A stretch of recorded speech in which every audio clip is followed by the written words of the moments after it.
Jelka ne zna biti hudobna. Jaz znam biti hudobna, Jelka pa ne. In Jelka nariše tako, da je vse lepo, tako kot bi si človek želel, da bi v resnici bilo.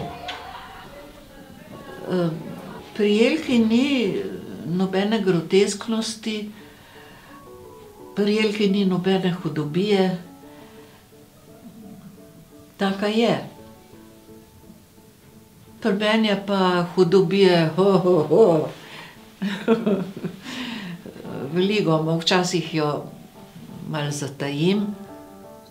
Jelka je pa po moje tako patološko dober človek, no, če jo sodim po njenih ilustracijah.